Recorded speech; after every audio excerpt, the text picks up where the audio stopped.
आज का हमारा मौजू है बर्डन ऑफ प्रूफ। कानूनी शहादत आर्टिकल 117 से 128 तक इसको कवर करता है। बर्डन ऑफ प्रूफ के मुतालिक है।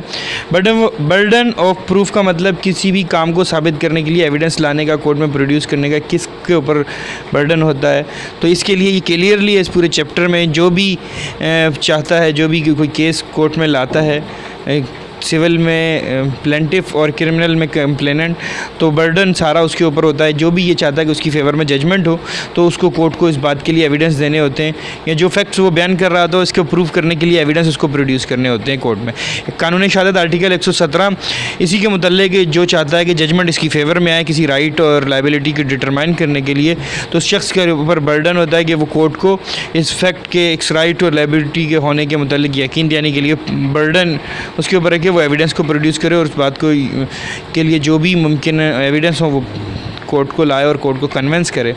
अगर कोर्ट कन्वेंस हो जाती है तो वो उसकी फेवर में जजमेंट दे देगी। इसकी एक इलस्ट्रेशन देख लेते हैं कि कानून 117 आर्टिकल की है कि अगर ए चाहता है कि बी को सज़ा दे दी जाए किसी क्राइम के मुतालिक जो उसने कमिट किया, तो ए की इस ख्वाहिश को जो कोर्ट से सज़ा दिलवाना चाह रहा है बी को, उसके लिए उसको कोर्ट को प्रूफ देना होगा, बर्डन उसके ऊपर होगा, उसके प्रूफ के तौर पर उसको एविडेंस लाने होंगे, तब उसकी ये ख्वाहिश पूरी होगी। अगर ए चाहता है, दूसरी एग्जांपल इलस्ट्रेशन देख लेते हैं कि ए चाहता है कि बी के पास जो लैंड है, जो ज़मीन है, वो इसका इंटाइटल में है और कोर्ट उसकी फेवर में जजमेंट दे, तो उसको ऐसे एविडेंस प्रोड्यूस करने होंगे। बर्डन उसके ऊपर होगा, ए के ऊपर।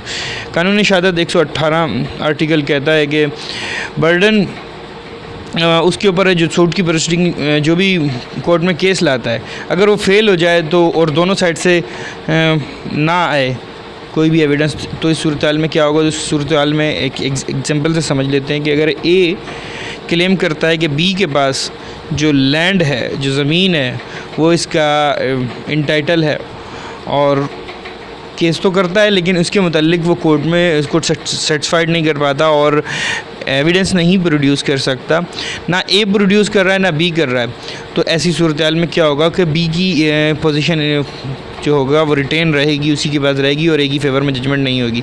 ए अगर इस तरह कानूनी शहादत आर्टिकल 119 कहता है कि जो शख्स ये चाहता है कि मखसूस पार्टिकुलर फैक्ट जो है उसको किसी बिलीव करे उसके होने या ना होने के मुतालिक, तो उसको चाहिए उसकी एग्जिस्टेंस के मुतालिक प्रूफ दे और उसके मुतालिक एविडेंस दे।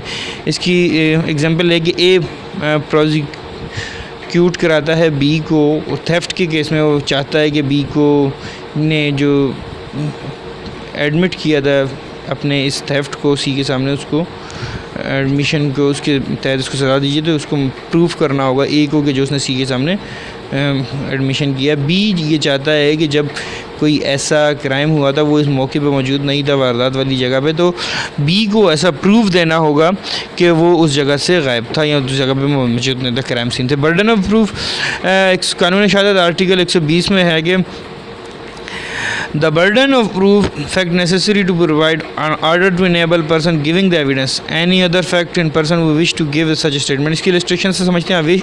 ये चाहता है कि कोर्ट में प्रूव करे बी की डाइंग डिक्लेरेशन को, तो ए के ऊपर बर्डन है कि सबसे पहले बी की डेथ को प्रूफ करे कि वह डेथ वाकई मर चुका है। ए चाहता है, दूसरी एग्जांपल है कि सेकेंडरी एविडेंस देना चाह रहा है कोर्ट में और चाहता है कि प्राइमरी एविडेंस जो है वो गुम गए हैं या कुछ हो गया है, मिसप्लेस हो गए हैं, तो उसको ए को सबसे पहले प्रूफ करना होगा कि प्राइमरी एविडेंस मिसप्लेस हो गए। कानून शहादत आर्टिकल 121 एक्सेप्शंस के मुतालिक है। पाकिस्तान पीनल कोड में कुछ एक्सेप्शन दी हुई हैं। अगर कोई शख्स उसको क्लेम करता है, एक्सेप्शंस का सहारा लेता है, तो बर्डन शिफ्ट हो जाता है जो इस बर्डन को क्लेम करता है। वो एक्सेप्शंस क्या हैं? वो ये है कि कोई शख्स अपने दिफा में, कोई अपने आप को बचाव में वार करता है, किसी को अपने दिफा में अगर पलट के वार करता है और मतलूबा शख्स जो जिसने उसको नुकसान पहुंचाना चाहता है, अगर उसको वार करते हुए वो ज़ख्मी हो गया या मर गया, कत्ल हो गया, मर्डर हो गया उसका, तो ऐसी सूरत में अपने सेल्फ़ डिफेंस का राइट क्लेम करता है। तो ऐसी सूरत में बर्डन उसके ऊपर शिफ्ट हो जाता है, मुलजिम के ऊपर, कि उसने ये प्रूव करना है कि उसने अपने सेल्फ़ डिफेंस में किया। या फिर ये कि वो जब ये उसने क्राइम किया तो वो अनसाउंड माइंडेड था, मतलब कि पागल था, अपने होश हवास में नहीं था। उसको ये क्लेम जो शख्स कर रहा है तो उसको ये प्रूव करना है। या फिर उसने कोई इश्तियाल अंगेज़, किसी ने उसको इश्तियाल दिलाया तब उसने ये काम किया है। तो ये तमाम सूरत-ए-हाल जो मुलज़िम क्लेम करता है बर्डन उसके ऊपर कंप्लेनेंट से उसके ऊपर शिफ्ट हो जाता है। नॉर्मली बर्डन कंप्लेनेंट पे होता है, लेकिन इस सूरत-ए-हाल में शिफ्ट हो जाता है। एक जो मर्डर का एक्यूज़ है, तो जब वो ये क्लेम करता है कि जब उसने मर्डर किया तो वो अनसाउंड माइंडेड था, लेकिन इस क्लेम करने के बाद बर्डन उसके ऊपर शिफ्ट हो जाता है और उसको अपने आप को अनसाउंड माइंडेड प्रूव करना पड़ेगा कोर्ट में।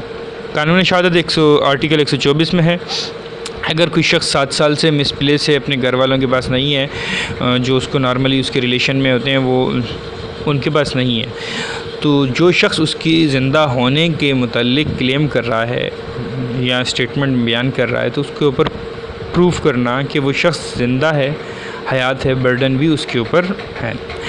कानून शहादत आर्टिकल 126 को देखते हैं। कानून शहादत आर्टिकल 126 कुछ यूँ है कि जो शख्स जो प्रॉपर्टी जिसके कब्ज़े में है उसी की है।